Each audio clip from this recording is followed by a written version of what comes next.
Welcome everyone to another episode of Slasher Scotty. I am your host Scotty McCoy, and boy do I have a surprise for all of you.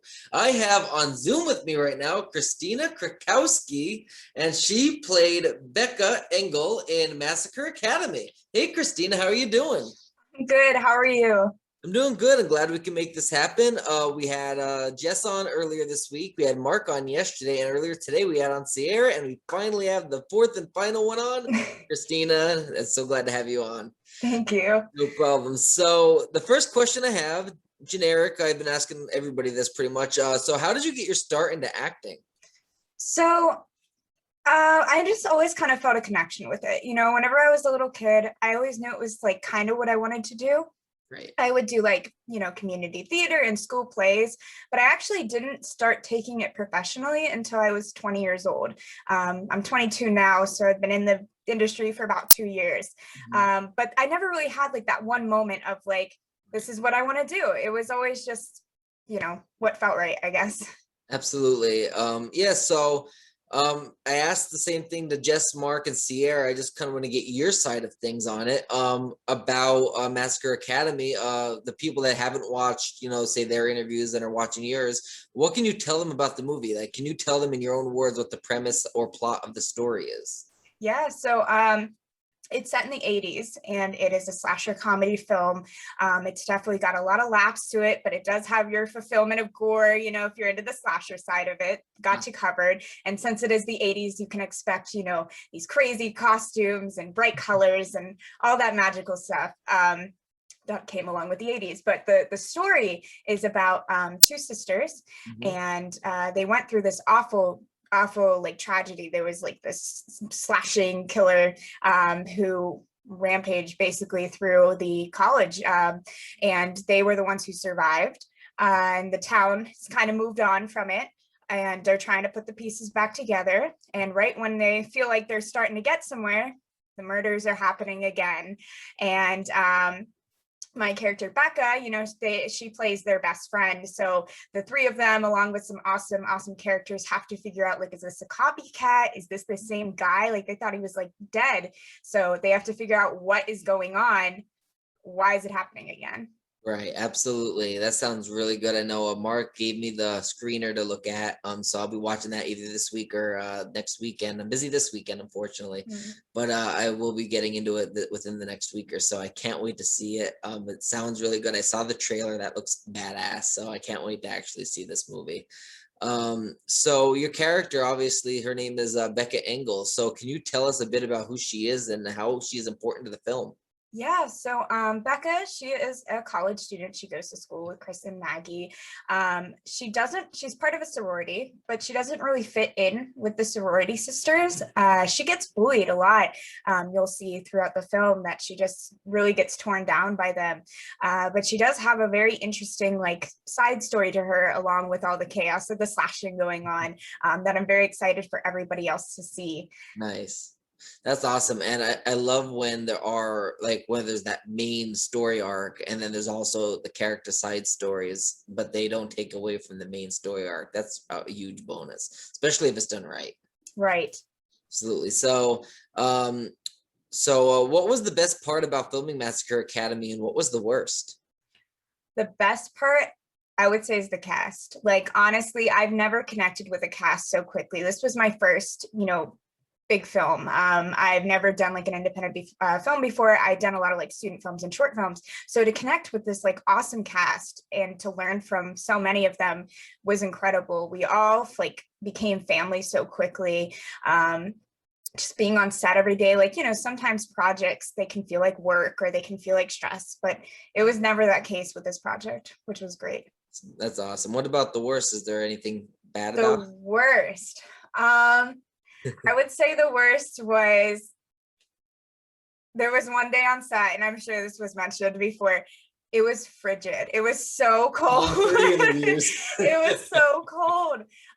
It was, I don't even know what month it was. It was winter, and it was like we were at two different locations, and the second location especially like did not have any heat to it. So we were all like cuddled in blankets, me and the other two ladies, like in between takes, we'd all be under the blankets, like cuddling and huddling together because it was just so cold. But honestly, like that's the like worst thing I could complain about, which isn't too bad. Like there was not too much to complain about with this project. Thankfully. That's awesome. So we know Mark Cantu. He was on my show yesterday. Me and him, we became really good friends. And we've only known each other for like a week or two, and we became really close, mostly because of our childlike humor. So how was he as a director? He was great. Honestly, he's quickly become one of my best friends. I love working with him, but I also just love hanging out with him outside of set. And it's always incredible. Especially, I'm always amazed by his talent. He's not just, you know, a director, he's a writer, he's you know, an editor. He does all these amazing things. Right. And it always amazes me, like, how he does it. Absolutely. We watched last night after our interview wrapped. We stayed back and talked a little bit, and I showed him a fictional, I think it's a fictional trailer of a wrestling trailer like called Tables, and it was like a horror type movie where the tables kill the wrestlers or whatever. And I showed it, and then we watched Halloween Kills, and just the way he like even watching Table, like the way he was laughing and everything, like that childlike humor, like that's what connects with me, because that's me in a nutshell. Yeah. And just connecting with him like over that, and the fact that he is a filmmaker and he's brilliant at what he does, like he really is. Like, I mean, you have to, like, it's good, a good director is where you can be real and do what you have to do and be professional on set, but then when it's in between takes, like also have that joking personality, that good goofy personality, and you know, and he does all that, and then on top of that he challenges, like we talked about that a lot yesterday, he challenges his actors and actresses to be their best. So like, was there a way he challenged you to be something you didn't think you possibly had in you, maybe? Yeah, I feel like he honestly just challenges me every day. Like I am working on the next film that he's making, Wolf Hollow. I am a part of that. And I feel like that is definitely going to be a big leap. Every time he brings me back for a project, it is always a next level kind of thing. And that's what I love about him, is that he has the faith in me to do that, but he also knows he's able to push me to my limits to get, you know, the best of my abilities. Absolutely, and Wolf Hall is going to be exciting. I don't know if you heard this, but I am going to be part of Wolf Hall as well. So Awesome. I do hope to work with you. Oh That'll be yeah. so amazing. So that was actually my next question about Wolf Hollow. So what can you tell us about the film, and how does your character differ than the one that you play in Massacre Academy? I have to choose my words very carefully. Yes, you We have an ongoing joke. I'm known as the Tom Holland of the group. If you know Tom Holland, he tends to spoil things unintentionally. Which Tom Holland though? The Spider-Man or the Spider-Man Child's Tom Play Holland. director? The Spider-Man Tom Okay. Holland. He tends to spoil things in interviews, so I'm known as the Tom Holland of the group. Oh, okay. So I have to be careful. No Tom Hollands here. But what I can say is my character, her name is Alex. She is, I think I'm allowed to say what she does. She's a producer, and I don't know if I was allowed to say that, sorry, Mark, but now you just pulled a Tom Holland. Yeah, I might have just pulled a Tom Holland, but she's this like badass chick, and it's similar. There's similarities to her and Becca in ways, but in ways they are very, very different. And I am so excited to play her. I haven't seen the full script yet, since it's all in pre-production right now, but from what I've learned about her, it's incredible. Like, I'm just so ready to play her. Nice. So I'm guessing Alex is going to be totally different than Becca. Yeah, they like I said, they have slight similarities, I guess, but like it's gonna be night and day in some ways, and the audience will definitely pick up on that. Nice. So what was it like working with Jess and Sierra? Oh my gosh, I love those girls. I love them so much. I knew Jess a little bit prior to doing Massacre Academy. We met in passing, but Sierra I had never met before. When I was hired for Massacre Academy at the callback, that's where I first met Sierra. I was able to read with her because she had already been cast. Right. But they're great girls, so great, so talented, and they always crack me up. That's awesome. And yeah, Sierra said the same thing about like, you know, the callback and everything, and she said it was like an instant click. Yeah. It was awesome. So which horror films are your favorite, and which horror films got you into becoming a horror fan? Ooh, I love this. So growing up, I started on horror films like really young. My dad showed them to me. He introduced me to them, and my mom was very angry because I was like 5 or 6. And I think my very first film I ever watched, it was either one of the Halloween films or it was Freddy versus Jason. It was one of these slasher films. Nice. My favorite film though has always been Silence of the Lambs. I love that. Is like one of the only films that have like had me on the edge of my seat. It was so intense, especially towards the end of the film, and my heart was racing. I also love Halloween original 1978 too. Awesome. Awesome. So did you check your Facebook messages earlier? I have not yet. Okay, so in the Sierra interviews, there's a lot of stuff going on there about you and her. So care to tell us about what this little birdie told me about your side of the elevator story? Oh, the elevator story, the best thing that came out of here, one of the best things. All right, so I don't know what Sierra told you about it or anyone's told you. I will tell you what she said after I hear your side of the story. I would like to make a note. I did not leave her in an elevator. Okay, so that's what she said. Okay, so what happened was we were in between takes. You know, Mark was setting up a shot or doing his thing, being professional, and we weren't, as usual. We were playing around because you know we had a break.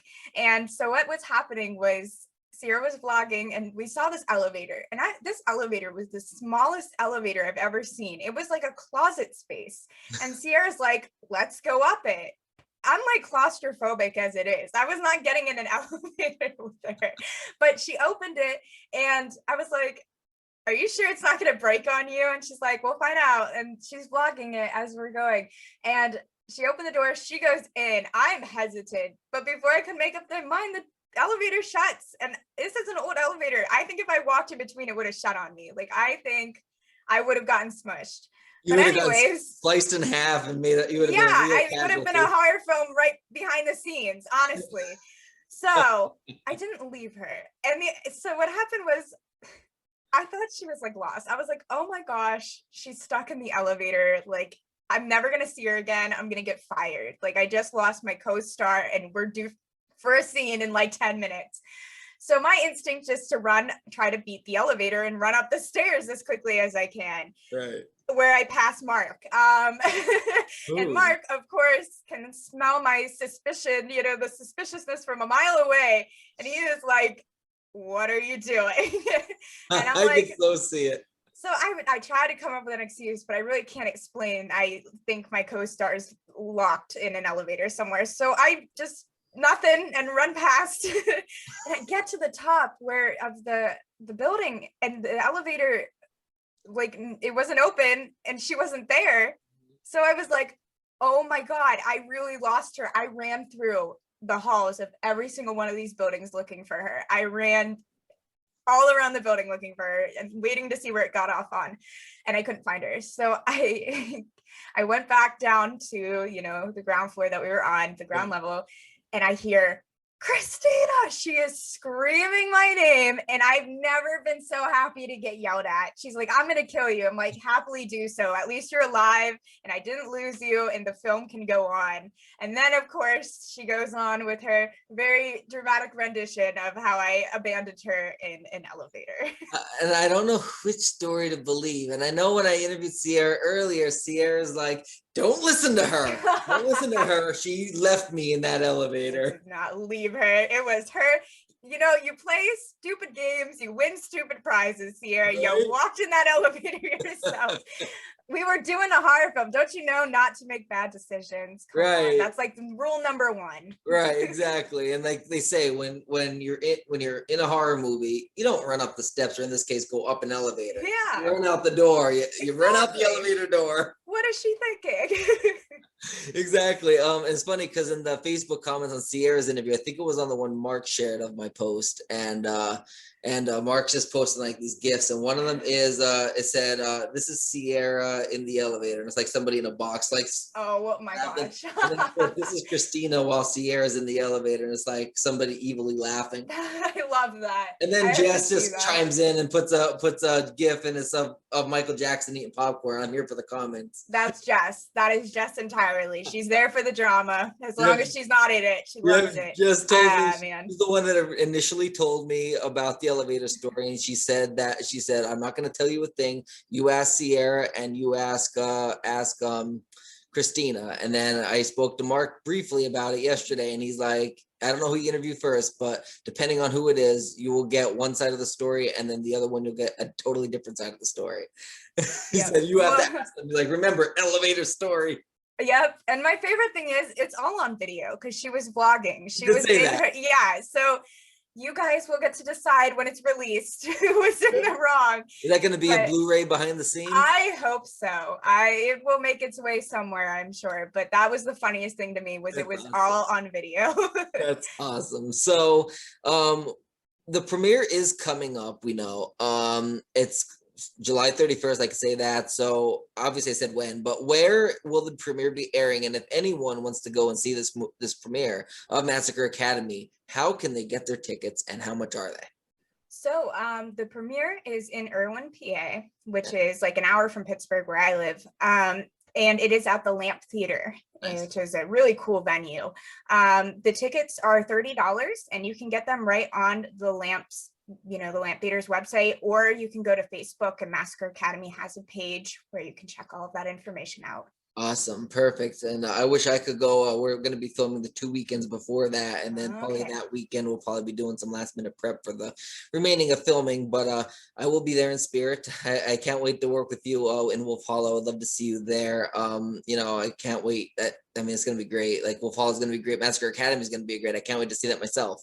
So the last question I got for you to close out this interview. So anything other than Wolf Hollow Massacre Academy, are you working on anything else? Any other projects that you want to promote to the listening and viewing audience? And do you have any social media you want to promote? And I want to say that I have followed you on, I believe, all my 3 Instagrams as well. So.